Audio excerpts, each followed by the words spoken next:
మరోవైపు చూస్తే RCB versus CSK, ఈ మ్యాచ్ ఎలా ఉండబోతుంది అనుకుంటున్నారు? ఆర్సీబీ మొదటి మ్యాచ్లోనే అంటే లాస్ట్ ఇయర్ 2025 అంటే 18 అటెంప్ట్స్ తర్వాత గెలవడం, ఆ తర్వాత సంబరాల్లో ఇప్పుడు మనం చూసాం ఎంత మొత్తం బెంగళూరు నగరం అంతా కూడా మరి ఉర్రూతలు ఊగిపోయింది వాళ్ళు గెలిచిన తర్వాత. మొత్తం కర్ణాటక స్టేట్ మొత్తం కూడా మరి వాళ్ళందరూ కూడా ఎంజాయ్ చేశారు, వాళ్ళ ఈ సంతోషాన్ని పాల్పంచుకున్నారు. అయితే ఏంటంటే ముఖ్యంగా మొదటి మ్యాచ్ గెలిచింది, మొదటి మ్యాచ్ గెలవడం, ఆ తర్వాత ఆత్మవిశ్వాసాన్ని సాధించడం, అలాగే చెన్నై వరుసగా 2 మ్యాచ్లు ఓడిపోవడం, దానివల్ల చెన్నై ఆత్మవిశ్వాసం పూర్తిగా మనం చూసాం. మేబీ మనం మొన్న జరిగిన డిస్కషన్లో కూడా మనం చూసాం. సో చెన్నై ఏమైనా ఛాన్స్ ఉందేమో, మళ్ళీ కంబ్యాక్ అవుతుందేమో అనుకున్నాం. బట్ ముంబై లాగా చెన్నై వరుసగా 2 మ్యాచ్లు ఓడిపోయింది. ముంబై పరంపరను మరి చెన్నై తీసుకుందా, మరి చెన్నై ఏమైనా మరి పోటీ ఇస్తుందా అనేది మాత్రం ఈరోజు జరిగే మ్యాచ్లో తెలుస్తుంది. బట్ డెఫినెట్గా ఈరోజు మాత్రం అవకాశాలు మాత్రం 100% మనకు ఆర్సీబీకే ఉన్నాయి. కానీ ఇద్దరు కూడా 5 times ఛాంపియన్షిప్ గెలిచినటువంటి చరిత్ర ఉన్నటువంటి వాళ్ళు. ఫస్ట్ ముంబై ఆ ఫీట్ సాధించింది, తర్వాత చెన్నై కూడా దాన్ని సాధించింది. తర్వాత ఇప్పుడు ఎవరు గెలిస్తే ఇద్దరిలో ఎవరైనా ఛాంపియన్షిప్ కొడితే it will be A record again for long time అనుకుంటున్నాను నేను. సో అట్లాంటి నేపథ్యంలో ఖచ్చితంగా చెన్నై బ్యాక్కి మళ్ళీ రావాల్సినటువంటి అవసరం ఉంది. ధోని కూడా తొందరలోనే మళ్ళీ రిటర్న్ అవుతాడనేటటువంటి వార్తలు వచ్చినాయి. ఆ తొందర ఎంతకాలం పాటు అంటే స్టార్ట్ అయ్యి ఆల్రెడీ 1 వీక్ దాటిపోయింది. ఇట్లాంటి నేపథ్యంలో ధోని ఒకడు వచ్చేస్తాడా అనేటువంటి మాటలు కూడా వినపడుతున్నాయి. దీనికి సంబంధించిన ఇన్ఫర్మేషన్ మీ దగ్గర ఏమైనా ఉందా? ధోని మళ్ళీ వస్తున్నాడా? ధోని నార్మల్గా అతనికి అయిన గాయం ప్రకారం అతను 2 weeks మేబీ 2 to 3 weeks అతను అందుబాటులో ఉండడం అనుకున్నాం. చాలా కీలకమైన మరి మొదటి హాఫ్లో మరి ధోని ఉండకపోవచ్చు. అటు ధోని ఉన్నా లేకున్నా మనం అనుకున్నాం, మనం ధోని ఉన్నా లేకున్నా అటు చెన్నై ఆడాల్సిన పరిస్థితి కల్పించారు. ఇంకొకటి ఏంటంటే ధోని మున్పట్లాగా ఆడలేకపోతున్నాడు. అతను వికెట్ కీపింగ్లో ఆ చాకచక్యం చూసాం, ఆ నైపుణ్యత చూసాం, ఆ ఎంతూజియాజం చూసాం. బట్ ఇక్కడ మనకు వాళ్ళ కీలకమైన వికెట్ కీపర్ ఇంకా సంజు శాంసన్ రూపంలో ఉన్నారు. సంజు శాంసన్ కూడా అద్భుతంగా వికెట్ కీపింగ్ చేస్తూ ఎంజాయ్ చేస్తున్నాడు. సో బ్యాటింగ్ లో మాత్రమే సంజు శాంసన్ మళ్ళీ 2 matches ఫెయిల్ అయినాడు. ఒక మ్యాచ్ 6, ఒక మ్యాచ్ 7. బట్ ఏదున్నా ఏది లేకున్నా ధోని అట్లాంటి ఒక ఎక్స్పీరియన్స్ ప్లేయర్ టీంలో ఉన్నప్పుడు నేను ఎందుకు పదే ధోనిని ప్రస్తావిస్తున్నానంటే it's not about his game or something like that. So he's an experienced man. T20 world cup, అట్లాగే champions trophy, so at the same time world cup వీటన్నిటిని గెలిచినటువంటి ఒక అద్భుతమైనటువంటి కెప్టెన్గా అతను ప్రత్యేకమైనటువంటి స్థానం ఉంది మహేంద్ర సింగ్ ధోనికి. తను చాలా కూల్గా ఉంటాడు, ప్లేయర్స్ని డీల్ చేయడంలో అతనికి ప్రత్యేకమైనటువంటి ఒక విధానం మనకు కనిపిస్తూ ఉంటుంది. కాబట్టి ధోని ఫీల్డ్లో ఉంటే కొంతవరకు దాని ఇంపాక్ట్ కొంతవరకు ప్లేయర్స్ మీద ఉండే అవకాశం ఉంది. దాన్ని దృష్టిలో పెట్టుకుని నేను ఆ మాట ప్రస్తావించడం జరుగుతుంది. డెఫినెట్గా మీరు అన్నది చాలా విలువైన మాట. ఎందుకంటే ధోని అనేది గ్రౌండ్లో అతను ఉండడం అనేది ఒక విధంగా ఉత్తేజభరితం. ముఖ్యంగా వాళ్ళ స్టేడియంలో అయితే ఆడుతున్నప్పుడైతే ఇంకా ధోనిని ముంబై కూడా లాస్ట్ టైం ఇదే తప్పు చేసింది. రోహిత్ శర్మని ఇంపాక్ట్ ప్లేయర్గా పెట్టేసి రోహిత్ శర్మని ఓన్లీ బ్యాటింగ్కి మాత్రం పంపించి ఫీల్డ్లో లేకుండా చేసేస్తారు టోటల్గా. ఆ తర్వాత మళ్ళీ ఈసారి మాత్రం ఇంపాక్ట్ ప్లేయర్గా కాకుండా రెగ్యులర్ ప్లేయర్గా అతన్ని ఫీల్డ్లోకి దించుతున్నారు ఇప్పుడు. సో బికాజ్ ఎందుకంటే అతని ఎక్స్పీరియన్స్ అనేది చాలా అవసరం. సూర్యకుమార్ కెప్టెన్గా ఉండనివ్వండి, లేకపోతే ఇంకొకరు కెప్టెన్గా ఉండనివ్వండి, ఇంకెవరైనా కెప్టెన్గా ఉండనివ్వండి, what ever it may be, but is experience will count కదా.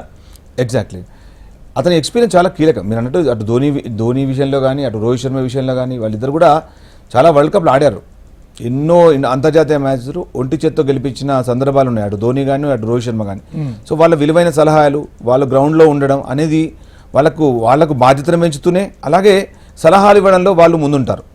వాళ్ళ సలహా తీసుకోవడంలో కూడా కెప్టెన్ ముందుంటాడు. అలాగే వాళ్ళ సలహాలు కూడా చాలా చక్కగా పనిచేస్తాయి అనేది మనకు ఎన్నో సందర్భాల్లో మనం రోహిత్ శర్మ కెప్టెన్సీ చూసాం, అలాగే ధోని కెప్టెన్సీ చూసాం.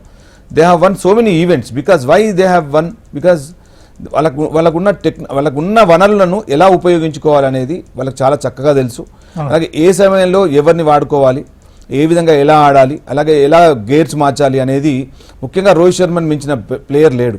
ప్రపంచవ్యాప్తంగా రోహిత్ శర్మ 6 hitting లోపల రోహిత్ శర్మను మించిన తర్వాత అటు పుల్ కానీ హుక్ కానీ రోహిత్ శర్మ ఆడుతుంటే అది చూడడానికి మనకు కళ్ళు సరిపోవు. అలాంటి రోహిత్ శర్మ ముఖ్యంగా మీరు అన్నట్టు లాస్ట్ ఇయర్ తప్పు చేశారు ముంబై. అదే తప్పును ఇప్పుడు చేయలేదు, ఆ తప్పును మార్చుకున్నారు. సో డెఫినెట్గా అది ముందు ఒక విషయంగా చూస్తే అది వాళ్ళకు మంచి ఉపయోగకరమైన విషయమే. అలాగే ధోని లేకపోవడం కూడా చెన్నైకి బాధించే అంశమే. ముఖ్యంగా సడన్గా they have known that Dhoni ఆడలేడు. ధోని 2-3 వీక్స్ ఉండలేకపోవడం, దానివల్ల డెఫినెట్గా వాళ్ళను ఒక విధంగా చూస్తే వాళ్ళ ఆత్మవిశ్వాసాన్ని దెబ్బతీసిన విషయమే. ఎందుకంటే సడన్గా ధోని లేడు అనే విషయాన్ని వాళ్ళు జీర్ణించుకోలేకపోయినారు. సో దాన్ని కూడా మీరు అన్నట్టు ఎన్నోసార్లు కూడా ప్రస్తావించారు ధోని విషయం. అలాగే వాళ్ళకి మంచి టీం ఉంది. బెత్తెల్ ఉన్నాడు, జాకబ్ బెత్తెల్ని కూడా వాళ్ళు లాస్ట్ మ్యాచ్ ఆడించలేదు. అది చాలా కీలకమైన విషయం. ముఖ్యంగా వరల్డ్ కప్ సెమీఫైనల్లో కూడా ఇంగ్లాండ్ను ఒంటి చేత్తో గెలిపించడానికి దాదాపుగా దగ్గర నోటి దాకా అందిన పండు జారిపోయింది వాళ్ళకు. సో అలాంటి మరి అంత 13, 15, 14 రన్ రేట్ను కూడా వాళ్ళు చేసే ప్రయత్నం లోపల జాకబ్ బెత్తెల్ అద్భుతంగా ఆడాడు. అలాంటి జాకబ్ బెత్తెల్ని పక్కకు పెట్టడం నాకైతే ఆశ్చర్యంగా అనిపిస్తున్నది.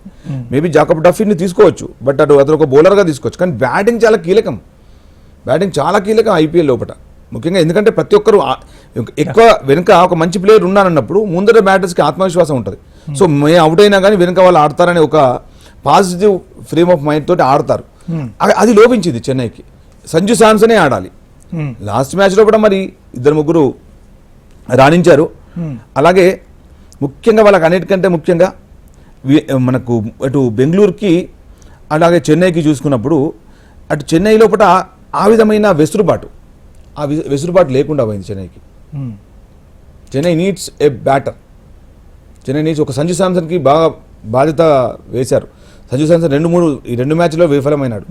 సో మరి ఈ మ్యాచ్లో కూడా మన రాయల్ ఛాలెంజర్స్ లోపల మన బెత్తల్ని ఆడించలేదు అనుకున్నాం మనం ఇప్పుడు. అలాగే ఇక్కడ మనం చూస్తుంటే చెన్నై సూపర్ కింగ్స్ లోపల చాలా కీలకమైన మరి బ్యాటర్స్ని వాళ్ళు ఉపయోగించుకోలేకపోయినారు. ఈవెన్ లాస్ట్ మ్యాచ్ 220 ఏవో రన్స్ చేసిన తర్వాత కూడా ఓడిపోవడం.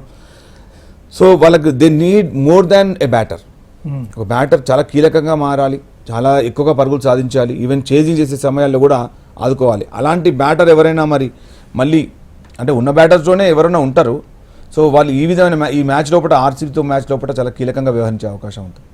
అంటే చెన్నై టీంలో ఈసారి భారీ మార్పులు జరిగే అవకాశం ఉందా? 1-2 మ్యాచ్లు అయితే డెఫినెట్గా జరుగుతాయి.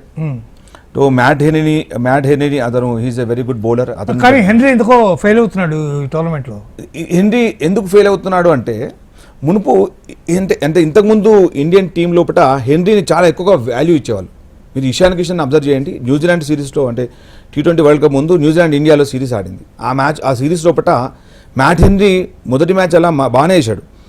అప్పుడు ఇషాన్ కిషన్ అంతగా ఫస్ట్ మ్యాచ్లో తొందరగా అవుట్ అయిపోయినాడు. బట్ సెకండ్ మ్యాచ్లో ఇషాన్ కిషన్ వచ్చిన తర్వాత మ్యాట్ హెన్రీని ఒక ఉతికి ఆరేశాడు. అంటే ఆ విధమైన పాజిటివ్ ఎనర్జీని నింపాడు జట్టు లోపల. అంటే మ్యాట్ హెన్రీ కూడా ఒక సాధారణమైన బౌలరే. అంటే ఎందుకంటే మనం ఒక బౌలర్ని డామినేట్ చేసే ఆటను ఆడడం మొదలుపెట్టామనుకోండి, అతను వేసే ఒక్క లూజ్ బాల్ని పని చేసినా అంటే బౌలర్ గతి తప్పే అవకాశం ఉంటుంది. సో ఆ విధమైన బ్యాటింగ్ స్ట్రాటజీని ఉపయోగిస్తున్నారు మ్యాట్ హెన్రీ మీద. ఏమాత్రం అవకాశం పడలేదు. మొదటి బాల్ నుంచే అతని మీద అటాక్ చేయడం చూస్తున్నాం. దాంతో మ్యాట్ హెన్రీ అనే అట్లాంటి వరల్డ్ క్లాస్ అటు మ్యాట్ హెన్రీ T20లో, వన్డేలో, టెస్ట్ మ్యాచ్లో కూడా అద్భుతమైన బౌలర్. ఇండియాని ఎన్నో మ్యాచ్ ఓడగొట్టాడు ఒంటి చేత్తో. సో అలాంటి బౌలర్ను కూడా మరి రాణించలేకపోతున్నారు. This is IPL, just fun. అంటే మీరు బౌలర్ వచ్చాడంటే బ్యాటర్ ఉతికే ప్రయత్నం చేస్తాడు, ఏమాత్రం అవకాశం ఇయ్యడు. అతను ఆడింది 20 బాల్స్ అయినా పర్వాలేదు. నిన్న చూసారా మీరు 11 బ్యాట్స్ లోపల 39 రన్స్ చేసి man of the match. So అక్కడ ఏంటంటే బ్యాటింగ్ చాలా కీలకం. అంటే మనం కొట్టే పరుగులు తక్కువ బాల్స్లో ఎక్కువ పరుగులు సాధించాలి. ఈవెన్ చెన్నైకి శివన్ దూబే ఎంత అద్భుతంగా ఆడాడో చూసాము. But still they are in losing team. But anyway performance అనేది చాలా ఇంపార్టెంట్. అదొక ఆత్మవిశ్వాసం నింపుతుంది. ఎందుకంటే ఇప్పుడు అదే మ్యాచ్ ఫెయిల్ అయి ఉండి మనం ముందుకోవడం కష్టం. బట్ అదే మ్యాచ్లో మంచిగా రాణిస్తే ఒక ఆత్మవిశ్వాసం అవుతుంది. సో నెక్స్ట్ మ్యాచ్లో మంచి పర్ఫామ్ చేయడానికి అవకాశం ఉంటుంది. But Shivam Dube played wonderful well. ఎందుకంటే శివన్ దూబే చాలా బ్యాటింగ్లో చాలా ఇంప్రూవ్ చేశాడు. ఒకప్పుడు శివన్ దూబే మనం బౌలింగ్ ఆల్రౌండర్గా చూసాం. బట్ ఇప్పుడు is a very big hitter, big 6 hitter అతను. సంజు శాంసన్ అండ్ శివన్ దూబే ఇండియన్ టీంలో కూడా హార్దిక్ పాండ్యా, ఇషాన్ కిషన్ అంటే ఒక 6 హిట్టింగ్ కేపబిలిటీ అనేది ఉండడం చాలా కీలకం. ఈ ప్లేయర్ చాలా కీలకమైన ప్లేయర్లు. సో కాబట్టి అంటే ఈ మ్యాచ్లో ఆర్సీబీ మరి అద్భుతమైనటువంటి ఫామ్లో ఉంది. ముఖ్యంగా ఇందాక మనం మాట్లాడుకున్నాం, కోహ్లీ బ్రహ్మాండమైనటువంటి ఫామ్లో ఉన్నాడు చూసినట్టయితే. సో అట్టగా ఆర్సీబీ టీం మొత్తం కూడా చాలా మంచి ఫామ్లో ఉన్నటువంటి పరిస్థితి కనిపిస్తుంది. ఇట్లాంటి నేపథ్యంలో ఫైనల్ రిజల్ట్ అంటే మీరు ఎవరి వైపు మొగ్గుతారు? డెఫినెట్గా ఆర్సీబీ. అంటే ఈ మ్యాచ్ లోపల ఆర్సీబీ ఎందుకు అంటే ఆర్సీబీ వరుసగా ఫస్ట్ మొదటి మ్యాచ్ గెలిచింది, చెన్నై వరుసగా 2 మ్యాచ్లు ఓడిపోయింది. అలాగే ఒకటి ధోని లేకపోవడం, అలాగే ఇంకా వాళ్ళు ఆర్సీబీ వాళ్ళు జాకబ్ బెత్తెల్ అనే ఒక అస్త్రాన్ని తీయనేలేదు. మనం అనుకున్న లాస్ట్ మ్యాచ్లో జాకబ్ బెత్తెల్ ఆడించడం లేదు అనుకున్నాం. ఎందుకంటే వాళ్ళకి అవకాశం పడలేదు. ఎందుకంటే అతన్ని ఆడిస్తే ఇంకా వాళ్ళు వైవిధ్యమైన బ్యాటింగ్తో ముందుకెళ్తారు. ముఖ్యంగా ఒకటేమో ఆత్మవిశ్వాసంతో, ఒకటేమో ఆత్మవిశ్వాసం కోల్పోయి. సో ఏ విధంగా చూసినా ఆర్సీబీకి ఈరోజు మ్యాచ్లో గెలిచే అవకాశాలు ఎక్కువ ఉన్నాయి. కాబట్టి అంటే ఇవాళ జరిగే 2 మ్యాచ్లు కూడా చాలా అద్భుతంగా హోరాహోరీగా ఉంటాయి, ప్రేక్షకులకి కనుగొందిస్తాయని మీరు అనుకుంటారు? సో అంటే ఈ మొదటి మ్యాచ్ అంటే మనకు 3:30కి స్టార్ట్ అయ్యే మ్యాచ్లో మాత్రం అటు సన్ రైజర్స్కి ఎక్కువ అవకాశాలు ఉంటాయి. అక్కడ కూడా ఒకటి మ్యాచ్ గెలిచి ఒక మ్యాచ్ ఓడిపోయి, అంటే వాళ్ళు ఒక మ్యాచ్ లాస్ట్ మ్యాచ్ అటు కోల్కతాను ఓడగొట్టిన తర్వాత సన్ రైజర్స్కి అద్భుతమైన ఆత్మవిశ్వాసాన్ని మరి తీసుకున్నారు. ఆ తర్వాత లక్నో అటు మనం మాట్లాడుకున్నాం, అటు గోయంక అటు వాళ్ళ మేనేజ్మెంట్తో గొడవలాగా మనకు అనిపించింది. మరి అదొకటి అటు వాళ్ళని కొద్దిగా నెగటివ్లోకి తీసుకెళ్లేదే. అలాగే వాళ్ళ పర్ఫార్మెన్స్ కూడా, అంటే మంచి ప్లేయర్లు ఉన్నారు ఎల్ఎస్జీ లోపల, మార్క్రమ్ కానీ అటు మిచ్ మార్ష్ కానీ మంచి ప్లేయర్లు అవకాశం ఇవ్వట్లేదు. ముఖ్యంగా పంత్ ఓపెనింగ్ రావడం ఇవన్నీ తీసుకుంటే అటు మొదటి మ్యాచ్ లోపల ఈరోజు జరిగే మొదటి మ్యాచ్ లోపల సన్ రైజర్స్కి అవకాశం ఉంది, రెండో మ్యాచ్ లోపల ఆర్సీబీకి అవకాశం ఉంది. బట్ మనకు ఎలాంటి అంటే పేపర్ మీద ఎలా కనిపించినా కానీ మ్యాచ్ అనేది ఇంపార్టెంట్, ఆ మ్యాచ్లో ఎలాంటి పర్ఫార్మెన్స్ చేస్తారనేది ఇంపార్టెంట్. మొన్న కూడా మనం మాట్లాడుకున్నాం సంజు శాంసన్ ఇది వెరీ కీ అని అనుకున్నాం. బట్ సంజు శాంసన్ 2 మ్యాచ్లు వరుసగా ఫెయిల్ అయ్యాడు. సో ఈ ఆర్సీబీ మ్యాచ్లో మరి అతను ఏ విధంగా రాణిస్తాడనేది మాత్రం ఈరోజు 7:30 ఒక ప్లేయర్ మీద మాత్రమే ఆధారపడి ఇతను వస్తే మొత్తం ప్రపంచం అంతా మారిపోతుందనే పద్ధతిలో ఏ టీం మేనేజ్మెంట్ అయినా, అది ఈవెన్ మనం ఇండియన్ క్రికెట్ టీం విడిగా మనం దేంట్లో సిరీస్ ఆడుతున్నా, టోర్నమెంట్ ఆడుతున్నా కూడా ఒక ప్లేయర్ మీద ఆధారపడి ఆడితే ఎప్పుడైనా పరిస్థితి ఇలాగే ఉంటుందని అనిపిస్తుంది.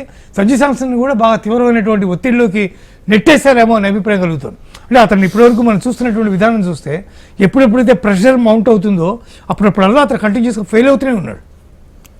ఎగ్జాక్ట్లీ అతను. బట్ ఈ మధ్యకాలం లోపల అతను T20 అంటే అతని లైఫ్ స్టైల్ ఎలా ఉంటుందంటే చాలా నింపాదిగా ఉంటాడు, ఎక్కువగా ఒత్తిడికి లోన్గాడు. అతను కెరియర్ స్టార్ట్ చేసి 11 ఇయర్స్ అవుతుంది.